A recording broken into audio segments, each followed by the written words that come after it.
परमेश्वर ने इंसान को बनाने के बाद देखा और सब कुछ बहुत अच्छा था, क्योंकि ना तो उनका कोई भी काम आधा अधूरा हो सकता है और ना ही खराब। पाप का हमारे जीवन में इतना बुरा प्रभाव कैसे पड़ गया कि कुछ लोग तो जैसे बुराई के लिए ही बने हैं। हमारी बुरे और अच्छे में सही पहचान क्या है? आज हम इसी विषय पे बात करेंगे। शुरू करते हैं परमेश्वर के वचन से। परमेश्वर का वचन हमने संत मत्ती की इंजील उसका 26वां अध्याय उसकी 46वीं आयत से लिया है। यहाँ इस प्रकार लिखा है, प्रभु यीशु ने चेलों से कहा, उठो चलें, देखो मेरा पकड़वाने वाला निकट आ पहुंचा है। वे ये कह ही रहे थे कि यहूदा जो 12 में से एक था आया और उसके साथ प्रधान याजकों और लोगों के पुरनियों की ओर से बड़ी भीड़ तलवारें और लाठियां लिए हुए आई। उसके पकड़वाने वाले ने उन्हें यह संकेत दिया था, जिसको मैं चूम लूं वही है, उसे पकड़ लेना। और तुरंत यीशु के पास आकर कहा, हे रबी, नमस्कार, और उसको बहुत चूमा। यीशु ने उससे कहा, हे मित्र, जिस काम के लिए तू आया है उसे कर ले। तब उन्होंने पास आकर यीशु पर हाथ डाले और उन्हें पकड़ लिया। यीशु के साथियों में से एक ने हाथ बढ़ाकर अपनी तलवार खींच ली और महायाजक के दास पर चलाकर उसका कान उड़ा दिया। तब यीशु ने उनसे कहा, अपनी तलवार म्यान में रख ले, क्योंकि जो तलवार चलाते हैं वे सब तलवार से नष्ट किए जाएंगे। क्या तू नहीं जानता कि मैं अपने पिता से विनती कर सकता हूँ और वह स्वर्गदूतों की 12 पलटन से अधिक मेरे पास अभी उपस्थित कर देंगे? परंतु पवित्र शास्त्र की वे बातें कि ऐसा होना अवश्य है कैसे पूरी होंगी? उस समय प्रभु यीशु ने भीड़ से कहा, क्या तुम तलवारें और लाठियां लेकर मुझे डाकू के समान पकड़ने के लिए निकले हो? मैं हर दिन मंदिर में बैठकर उपदेश दिया करता था और तुमने मुझे नहीं पकड़ा, परंतु यह सब इसलिए हुआ है कि भविष्यवक्ताओं के वचन पूरे हों। तब सब चेले उन्हें छोड़कर भाग गए। परमेश्वर के वचन को पढ़े और सुने जाने से आशीष हो। आमीन। परमेश्वर ने हमें अपने स्वरूप में बनाया और प्रभु यीशु ने 12 चेलों को चुना। सब उनके साथ 3 साल से ज्यादा समय तक रहे। फिर सही समय पर सब उन्हें छोड़कर भाग क्यों गए? परमेश्वर ने जब इंसान को बनाया है, अपने स्वरूप में बनाया है, और इंसान की जो नेचर है उसके 2 व्यूज हैं। पहला ये है कि इंसान बाय नेचर अच्छा है। ये बुरे कानून हैं और कस्टम्स हैं जो उसे दबा कर रखते हैं, और जब कानून ये हटा दिए जाएं तब इंसान अपनी इनफिनाइट जो उसकी असीमित पॉसिबिलिटीज हैं वो उसे दिखा सकता है। उसका वर्थ क्या है वो सब कर सकता है वो। दूसरा व्यू ये है कि इंसान अपनी गिरी हुई नेचर में, गिरावट की हालत में अपने भीतर एनिमल्स की, जानवरों की जो ट्रेड्स हैं वो गुण उसने भर लिए हैं, और उन्हें सिर्फ कंट्रोल से ही रोका जा सकता है और कंट्रोल के द्वारा ही कुछ अच्छा उससे कराया जा सकता है। और ये माना जाता है कि इंसान सदा के लिए पावर के लिए भूखा है, और ये भूख उसकी सिर्फ मृत्यु पर ही खत्म होती है। और ये माना जाता है कि जो नेचुरल चुनाव है वो इंसान का सर्वाइवल के लिए लगा रहता है, उसमें उसकी लड़ाई चलती रहती है, और वो जेनेटिकली बाज की तरह बनाया गया है। उत्पत्ति 2:16 में प्रभु यीशु ने इंसान को कंपटीशन और कोऑपरेशन दोनों के लिए बनाया, क्योंकि उन्होंने कहा यह अच्छा नहीं कि इंसान अकेला हो। इंसान कॉम्पीट करता है, वही लिमिटेड रिसोर्सेज है इस धरती के ऊपर, और वो बढ़ना चाहता है, और फिर वो सिर्फ ग्रुप्स में ही इकट्ठे होकर ही बढ़ सकता है। हम आक्रामक हैं दूसरों के लिए जिन्हें हम नहीं जानते हैं, लेकिन जिन्हें हम जानते हैं, जो हमारे ग्रुप के लोग हैं, उनके लिए हम परोपकारी हैं। उत्पत्ति 2:23-24 आयत में आदम ने ईव को स्वीकार किया। उसने कहा, ये मेरी हड्डियों की हड्डी और मेरे मांस का मांस है, और फिर दोनों एक हो गए। लेकिन जब पाप आया तो उनका जीवन ही बदल गया, और एक दूसरे पर वो ब्लेम करने लगे और सांप पर भी ब्लेम करने लगे। उत्पत्ति 1 अध्याय उसकी 2 आयत में लिखा है, परमेश्वर का आत्मा पानियों के ऊपर मंडरा रहा था, और इसका मतलब है, जो मंडराना है उसका मतलब फ्लटर, वाइब्रेट, होवर। जिस प्रकार ये आजकल ड्रोन हम देखते हैं ऊपर घूम रहा है, उसकी वो जो पंख टाइप, जो उसके पंखे हिलते हैं, उससे वाइब्रेशन नीचे को हवा आती है। इसी तरह की वाइब्रेशन पवित्र आत्मा परमेश्वर वहां पर करते हैं। और जब उन परमेश्वर का वचन आता है तो वाइब्रेशन वचन के साथ मिलकर बदलाव पैदा करते हैं। इंसान को परमेश्वर की अक्स और रूप में बनाया गया, और ये उसकी इंटेलिजेंस, उसका अवेयरनेस और पर्पस उसका क्या है, उसके लिए बनाया गया है। और ये इसलिए है कि वो परमेश्वर के साथ एक ट्यून में, एक ही उसमें वाइब्रेशन में चलता रहे। परमेश्वर के साथ जुड़ना ये है कि हम फिर उनके साथ जुड़े हुए जीत की तरफ बढ़ते जाएं। जीत है बुराई के ऊपर, क्योंकि जो बुरे और भले की ज्ञान का वृक्ष था वो ये बुरे और भलाई का ज्ञान दे रहा था। इसका मतलब बुराई वहां पहले थी जिसका ज्ञान मिलना है, और यही जो नॉलेज है, यही ज्ञान वो इंसान को मिल जाता है, और इसके द्वारा उसके अंदर यज्जर हारा एक वो उसकी भावना है जो उसे बुरा करने की तरफ लेके जाती है, वो उसमें उत्पन्न हो जाती है। उसके अंदर यज्जर टोब भी है, दूसरी भावना जो अच्छा करने की है, जो कि परमेश्वर की इच्छा के अनुसार है। उत्पत्ति 6:13 में परमेश्वर ने तो इस पूरी दुनिया को एक पूरे ऑर्डर में अच्छा उन्होंने बनाया था, लेकिन इंसान ने ये सब कुछ बदल दिया, और यहाँ पर धरती के ऊपर चारों तरफ बुराई फैल गई और वायलेंस फैल गई। परमेश्वर ने फिर उसी जो फॉर्मलेस और एम्प्टी, जो पहली आयत में, दूसरी आयत में लिखा था, उत्पत्ति पहले अध्याय में, उसी परिस्थिति में वापस पहुंचा दिया, बाढ़ लाकर धरती के ऊपर। और पवित्र आत्मा परमेश्वर फिर धरती के ऊपर, पानियों के ऊपर थे। उत्पत्ति पहली और दूसरे अध्याय और 8वें और 9वें अध्याय में एक शब्द है जो कि 7 बार रिपीट किया जाता है। पहले 2 अध्याय में तो है गुड, अच्छा है, इट इज गुड, परमेश्वर ने देखा। और 8वें 9वें आयत में है कोवेनेंट या वाचा, और ये इसका फिर प्रतीक वो देते हैं कि रेनबो आएगा बादलों के बीच में, जो कि इस वाचा का साइन होगा। और दूसरा है कि इंसान को परमेश्वर ने अपने अक्सर रूप में बनाया, लेकिन उत्पत्ति 9 की 6ठी आयत में फिर इसको रीडिफाइन कर दिया जाता है। वहां लिखा है जो इंसान का लहू बहाएगा उसका लहू भी इंसान के द्वारा ही बहाया जाएगा, क्योंकि परमेश्वर ने अपने अक्स में इंसानों को बनाया है। यहां एक बदलाव आ गया है। पहले ये था कि मैं बनाया गया हूं परमेश्वर के इमेज में, लेकिन अब ये आ गया है कि तुम बनाए गए हो परमेश्वर के इमेज में, जो कि तुम मेरे विक्टिम होने वाले, जिसके साथ मैं अत्याचार करने वाला हूं। इसमें पहले यह था कि इंसान में बल है डोमिनेट करने के लिए, राज्य करने के लिए, लेकिन उत्पत्ति 9 में ये मॉरल लिमिट्स में आ गया है। मुझे पावर तो है, मैं मार सकता हूं, लेकिन मुझे मारने की आज्ञा नहीं है। प्रभु यीशु ने जब 12 चेलों को चुना तो वो उनके साथ 3 साल के लिए थे, जो कि नॉर्मल उस समय का एक पीरियड था ट्रेनिंग का रिलीजियस लीडर्स के लिए, ताकि उसके बाद में वो जाएं और अपने खुद के चेले बनाएं और उन्हें ट्रेन करें। और यही फिर ग्रेट कमीशन भी है। प्रभु यीशु ने पुराने नियम का जो वायदा था, जो कि व्यवस्था विवरण 31:6 में लिखा हुआ है, परमेश्वर लॉर्ड योर गॉड, यहोवा परमेश्वर वो हैं जो तुम्हारे साथ जाते हैं, ना तुम्हें छोड़ेंगे और ना तुम्हें त्यागेंगे। हम उनके बल और उनके अधिकार में चलते हैं, उस हार्मनी में, क्योंकि जो पवित्र आत्मा परमेश्वर हमारे साथ है वो उनके साथ हमें एक हार्मनी में बना देता है, उनके साथ मिलाप कर देता है हमारा, और फिर हम उनके साथ चलते रहते हैं और फिर उनकी उस एकता में बनते हैं। यहूदा इस्करियोती पहला 12 में से सिर्फ एक ही जो नॉन गलीलियन था, जो गलील का नहीं था 12 में से। यूहन्ना 12:6 में उसे प्रभु यीशु ने जो उस मिनिस्ट्री का बैग था जिसमें पैसे थे वो दिया गया था। यूहन्ना 6:70 में प्रभु यीशु कहते, जानते थे कि ये शैतान है।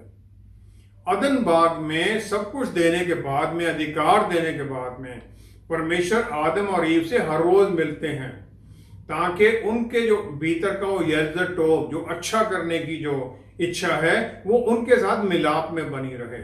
इसी प्रकार प्रभु यीशु भी यहूदा को वो पर्स दे देते हैं, पैसे उसको दिए जाते हैं, ताकि वो उसके अंदर जो बुरा करने की इच्छा है उसके ऊपर बल पा सके, उसके ऊपर जय पा सके।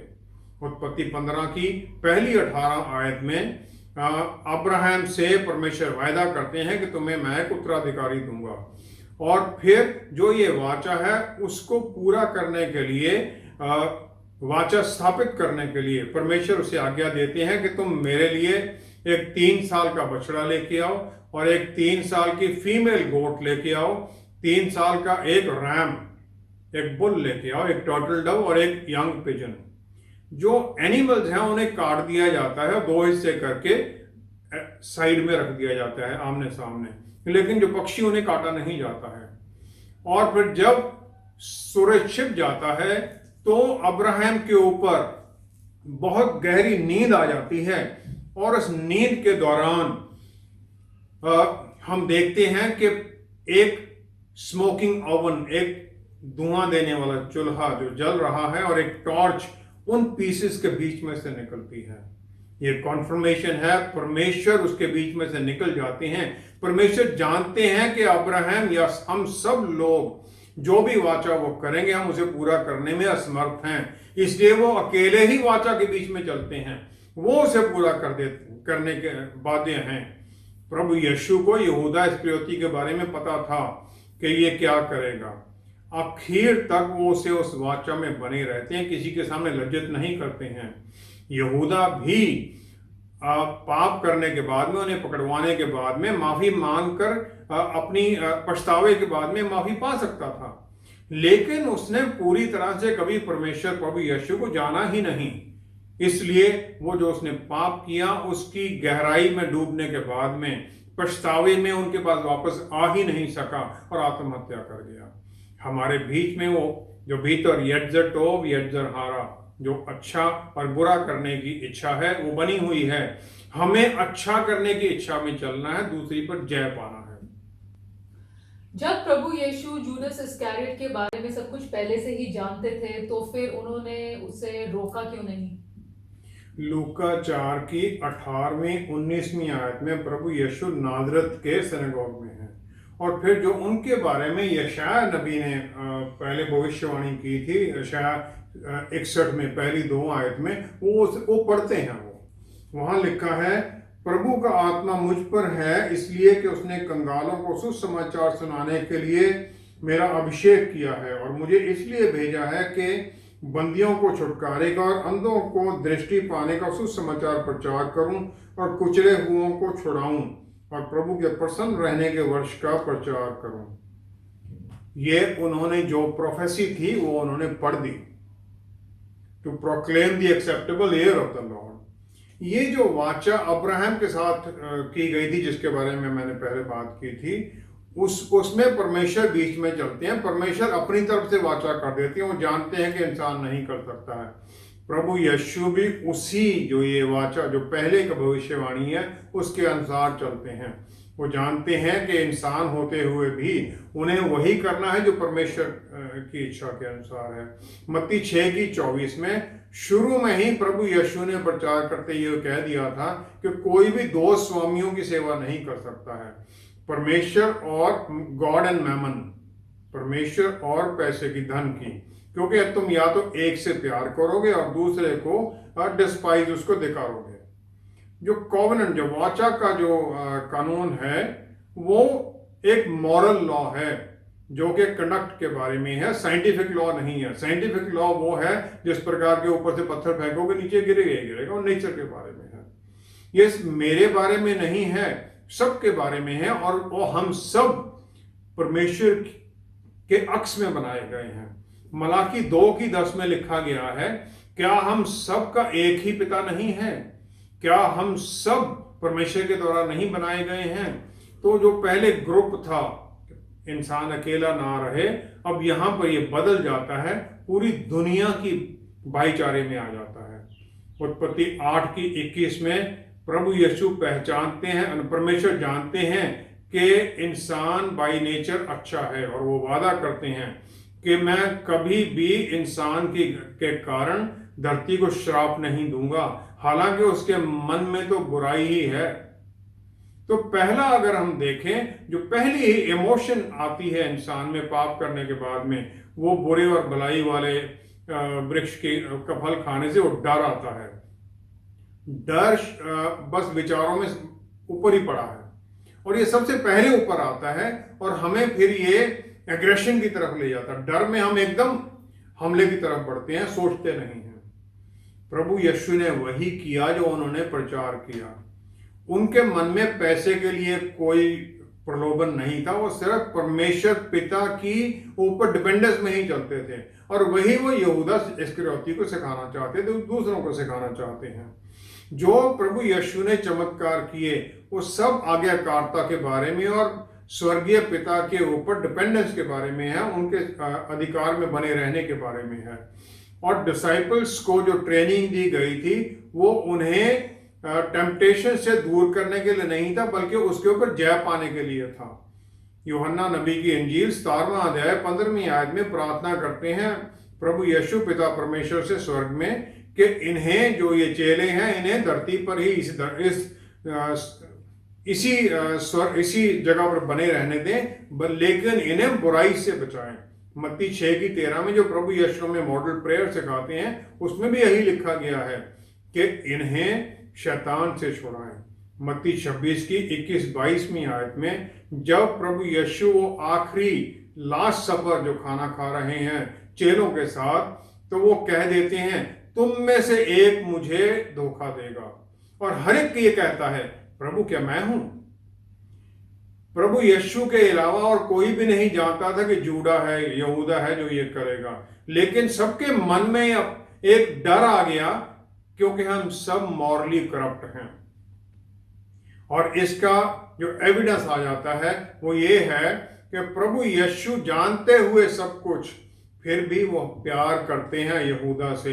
वो जानते हैं क्या होगा, लेकिन यहूदा को सारा 3 साल प्लस जो मिनिस्ट्री है वही प्यार मिलता रहता है। यूहन्ना 15:15-16वीं आयत में वो जितने चेले हैं उन्हें मित्र कह देते हैं। वो ये कहते हैं कि मैंने तुम्हें वो सब कुछ जो मैंने पिता से सुना है तुम्हें बता दिया है। फिर वो अपने ऊपर वो ब्लेम ले लेते हैं कि मैंने तुम्हें चुना है, तुमने मुझे नहीं चुना है, मैंने तुम्हें अपॉइंट किया है। यहूदा को भी उन्होंने चुना, उन्होंने ही उसे अपॉइंट किया था। मार्कुस 14:44-45वीं आयत में यहूदा इस्करियोती लोगों के साथ जो प्रभु यीशु को पकड़ने के लिए आते हैं, सिग्नल एक निश्चित कर लेता कि जिससे मैं चूम लूंगा वही है, उसे पकड़ लेना।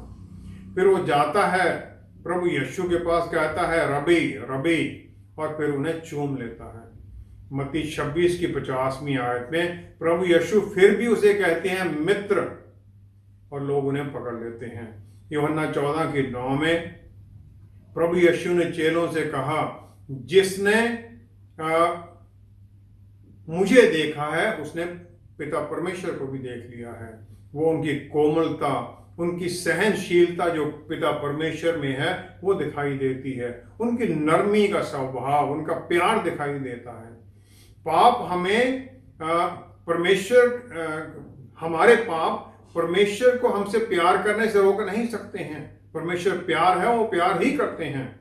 मत्ती 5:44-45वीं आयत में प्रभु यीशु ने ये प्यार के बारे में सिखाया कि तुम अपने दुश्मनों से भी प्यार करो, जो तुम्हें श्राप देते हैं उन्हें भी आशीष दो, ताकि तुम उस स्वर्गीय पिता के पुत्र कहलाने का हक पाओ, क्योंकि वो बुरे पर भी सूरज की रोशनी देता है, जैसे अच्छे भलों के ऊपर।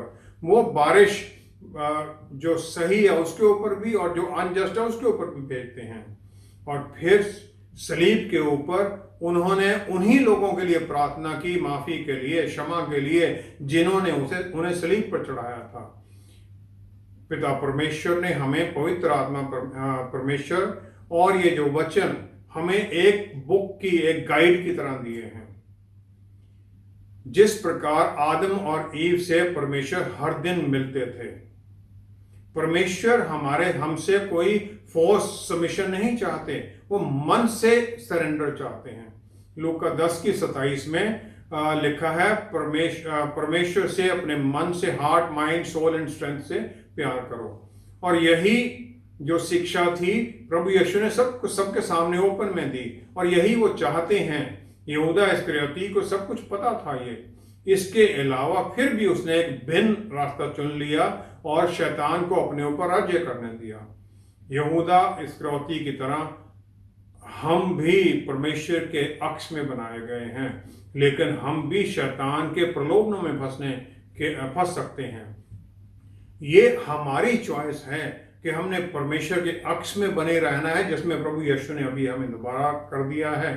हमें वचन को पकड़े रखना है, आत्मा की अधीनगी में चलना है या कि शैतान की अधीनगी में चलना है, क्योंकि हम दोनों की सेवा नहीं कर सकते हैं। हमें एक को चुनना ही पड़ेगा।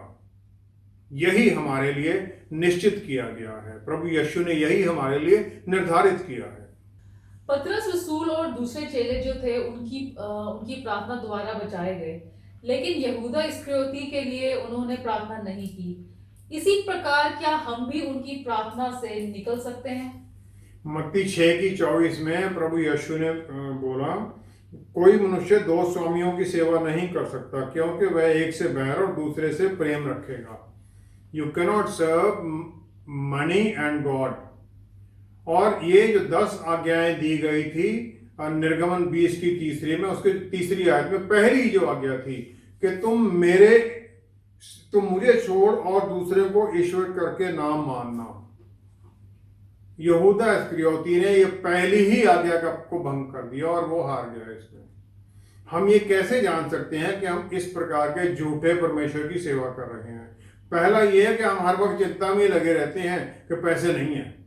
दूसरा ये है कि पैसे को मिसमैनेज करना, क्योंकि हम लालच में आ जाते हैं, शेयर मार्केट, फलाना, लॉटरी, ये सब उसमें फंस जाते हैं हम। और फिर हम कंसिस्टेंटली इसमें लगे रहते हैं कि हमें कमी ही कमी है और हर वक्त परेशान ही रहते हैं। तो मेरे पास कुछ है ही नहीं, मेरे पास तो बहुत कम है। और फिर ये एक I can't afford it mentality आ जाती है, नहीं मेरे पास पैसे नहीं है भाई, मैं चीजें खरीद नहीं सकता, या ये लालच में आ जाता हूं कि खरीदने लग जाता हूं क्योंकि इन पर रिबेट है, आज रिबेट मिल रहा, फटाफट खरीद लो। और फिर दूसरा आ जाता है कि मैं स्टिंजी हो जाता हूं, लालची हो जाता हूं और फिर कंजूस बन जाता हूं। फिर मैं डेट के गड्ढे में गिर जाता हूं। फिर मैं पैसे को ज्यादा मानने लग जाता हूं और परमेश्वर को कम आदर देने लग जाता हूं। मलाकी 3:9 में परमेश्वर कहते हैं कि तुम सब श्रापित हो। मलाकी 3:9 में वो कहते हैं, तुम पर भारी शाप पड़ा है क्योंकि तुम मुझे लूटते हो, वरन सारी जाति ऐसा करती है। पहला तिमोथी 6:10 आयत। पौलुस रसूल तिमोथी जो उनका चेला है उसे कहते हैं कि हर बुराई की जड़ पैसा ही है, और इसी के कारण कुछ लोग लालच के कारण विश्वास से भी निकल गए हैं। पौलुस रसूल ने ये क्यों कहा? क्योंकि हम पैसे के पीछे लग जाते हैं और पैसे के कारण फिर हम भटक जाते हैं। जो महान आर्टिस्ट लियोनार्डो डा विंची, उन्होंने मास्टरपीस पेंट किया लास्ट सपर, और ये माना जाता है कि उन्होंने हर बार प्रार्थना की एक कैरेक्टर को पेंट करने के लिए, फिर वो गलियों में जाके सड़कों पर ढूंढते थे उस तरह का आदमी, उसके लिए उसको पेंट करते थे लाकर। और सब पेंट होने के बाद में आखिरी उन्होंने यहूदा इस्करियोती को पेंट करना था, और प्रार्थना के द्वारा उन्होंने उसका एक अक्स अपने मन में बिठाया और ढूंढने लगे। ढूंढते रहे, वो मिला नहीं। फिर उन्होंने उस प्रोजेक्ट को ही रोक दिया, पेंटिंग को वहीं रोक दिया। 11 साल बाद अचानक घूमते हुए उन्हें उसी तरह के फेशियल जो सख्ताई के बुरे से उसके फीचर्स बने हुए वो आदमी उन्हें मिल गया, और उन्होंने उससे रिक्वेस्ट की और पेंटिंग के लिए ले गए। पेंटिंग शुरू हो गई। दूसरे दिन वो इंसान अचानक रोने लग गया। तो लियोनार्डो को ये लगा शायद मेरे किसी कारण से इसे दुख है, तो उन्होंने उससे पूछा। उसने कहा, शायद आपने मुझे पहचाना नहीं है, 12-13 साल पहले मैं ही चुना गया था। प्रभु यीशु का जो ये चेहरा है, ये मेरा चेहरा था उस समय। हमारे भीतर वो यज्जर हारा और यज्जर टोब दोनों हैं। किसको हम चुनते हैं ये हमारा जीवन में रास्ता निश्चित करता है।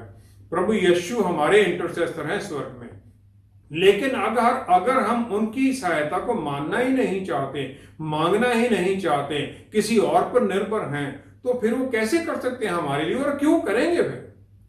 परमेश्वर ने हमें उनके अक्सर उनके अनुरूप बनाया है, लेकिन और हम पूरी तरह से अच्छे भी हैं, लेकिन अगर हमारी अनकंट्रोल्ड डिजायर हैं, अनकंट्रोल्ड इच्छाएं हैं, तो हम परमेश्वर से दूर हो जाएंगे। उत्पत्ति 4 की 7वीं आयत में काइन से परमेश्वर कहते हैं, पाप तेरे द्वार पर खड़ा है और इसकी इच्छा तुम्हारे लिए है, लेकिन तुम्हें इसके ऊपर अपना अधिकार जमाना है। अधिकार जमाना है तुम्हें पाप के ऊपर। हमारे सामने भी पाप हर पल पड़ा रहता है, हमारे पीछे पड़ा रहता है। पतरस रसूल यही कहते हैं, वो भूखे शेर की तरह गरजता हुआ घूमता है कि किसे खाऊं। इसका मतलब वो सबको नहीं खा सकता है। जिसने यज्जर हारा के अधीन हो गया वो हार गया, वो फंस गया।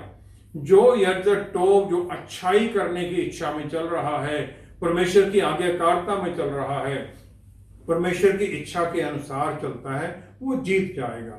इसीलिए प्रकाशित वाक्य के 2-3 अध्याय में अगर हम देखें, 7 चर्चेस को जो चिट्ठी लिखी गई है, उसमें आखिरी जो वचन है हर एक चर्च के बाद में, कि जो जय पाएगा उसे आशीष मिलेगी।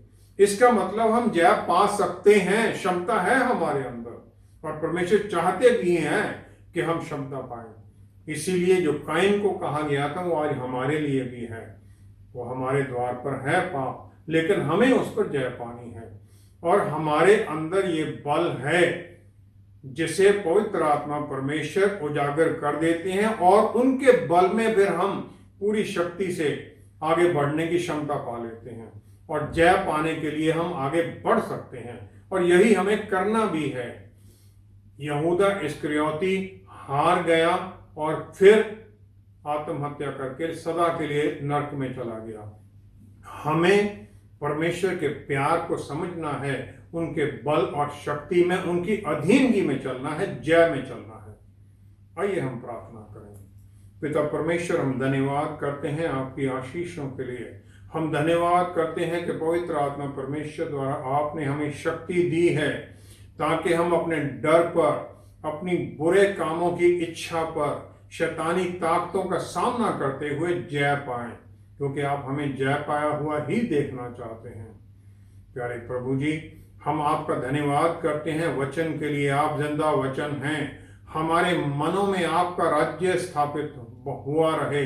पवित्र आत्मा परमेश्वर द्वारा हमारे मन को, प्रभु विचारों को, भावनाओं को, इच्छाओं को आप कंट्रोल कीजिए। हम आपके सामने समर्पित होते हैं प्यारे प्रभु, ताकि हम बुरे से बचकर भलाई में चलें। हमारे जीवन द्वारा फिर आपको महिमा मिले। हमारे जीवन में प्रभु हम घटें, हमारे विचार घटें, हमारी इच्छाएं घटें, आपके विचार, आपकी इच्छाएं हमारे जीवन में उजागर हों, फिर हमारे जीवन द्वारा आपको आदर मिले। पिता परमेश्वर, धन्यवाद सहित ये सब कुछ मांगते और पा लेते हैं जिंदा वचन प्रभु यीशु के पवित्र नाम में मांग कर, आमेन, आमेन, आमेन। परमेश्वर के वचन के अनुसार कोई भी पाप रहित नहीं है, लेकिन प्रभु यीशु में विश्वास के द्वारा हम परफेक्ट तो बना दिए गए हैं, लेकिन पवित्र बनाए जाने का कार्य पवित्र आत्मा हर दिन करते हैं। हम इसी शक्ति में चलते रहें और कमजोरियों पर जय पाएं। हमारे साथ दोबारा जुड़ने के लिए आपका बहुत बहुत धन्यवाद। अगले हफ्ते आपसे फिर मुलाकात होगी। Stay blessed, stay safe, shalom.